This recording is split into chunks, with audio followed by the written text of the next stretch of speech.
सामने वाला व्यक्ति यदि हमारे साथ गलत व्यवहार कर रहा है तो हमें उस गलत व्यवहार को कैसे एंटरटेन करना है, कैसे डील करना चाहिए।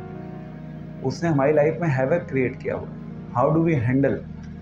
ठीक है, सबसे पहला रूल ये कहता है कि आपको ये चेक करना है कि आपका उस पर्सन के साथ संबंध कैसा है।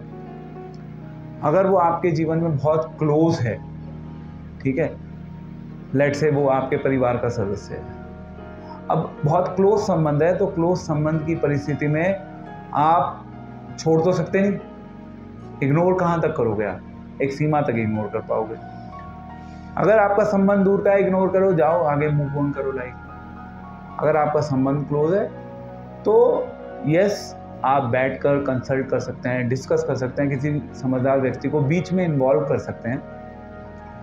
बट यस, अगर वो गलत कर रहा है तो इसका मतलब ये नहीं कि आप गलत करना शुरू कर दें। हमारे एथिक्स, हमारा सोशल सिस्टम, हमारी स्पिरिचुअल फाउंडेशन हमें ये शिक्षा नहीं देती कि अगर सामने वाला गलत कर रहा है तो हम उसके साथ गलत करना शुरू कर दें। Best is to the best possible extent ignore करिए। इग्नोर करना सेफेस्ट है। बट यस, उसके बिहेवियर में प्रॉब्लम हो सकती है। हो सकता है कई बार हमारे अंदर प्रॉब्लम हो और हमें पता ना चल रहा हो। हम शायद ये एज्यूम कर चुके हो कि हम तो बिल्कुल ठीक हैं, we do not have any problem whatsoever. So वो वाली परिस्थिति भी हो सकती है। तो ये ना बड़ा सब्जेक्टिव चलता है, इसका कोई एक one hard and fast fix rule नहीं है कि कैसे डील किया जाए, क्योंकि इस संसार में हम सब लोग अलग अलग हैं और हम सब की लाइफ में अलग अलग डायनेमिक्स चल रहे हैं। हर इंडिविजुअल अलग है और उसके अकॉर्डिंग उसके इस संसार के लोगों के साथ संबंध भी हैं। अब उन संबंधों को डील करना होता है। संबंधों को डील करना आसान काम तो है नहीं, क्योंकि सबके अपने स्वभाव जो होते हैं उनमें कॉन्फ्लिक्ट आता है, उनके बीच में मतभेद आना शुरू हो जाता है ना।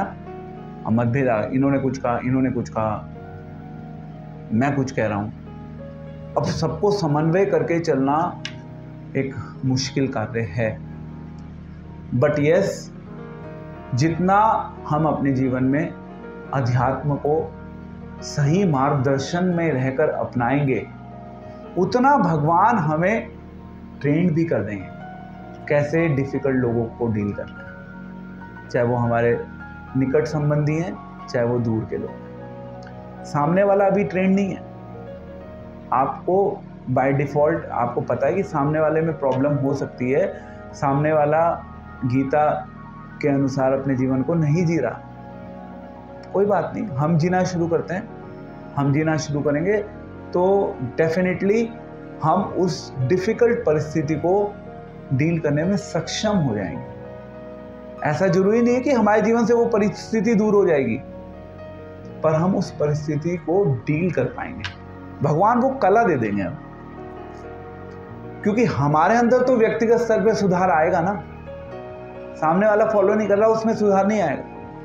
हम अपने आप को फिक्स कर सकते हैं, सामने वाले को फिक्स ज़्यादा नहीं कर सकते। हर व्यक्ति इंडिविजुअल है, हम ज़्यादा उनकी लाइफ में इंटरफेयर नहीं कर सकते, हम ज़्यादा उनको ज्ञान नहीं दे सकते, ज़्यादा सिखा नहीं सकते, समझा नहीं सकते। हम अपने आप को सिखा सकते हैं, वो हमारे कंट्रोल में है। हमारी लाइफ टू सम एक्सटेंट हमारे कंट्रोल में है, तो हम उसको हमारी लाइफ को हम उसके अकॉर्डिंग टेम कर सकते हैं। दूसरे व्यक्ति की लाइफ को हम टच नहीं कर सकते, उसका अधिकार हमारे पास ज़्यादा नहीं है।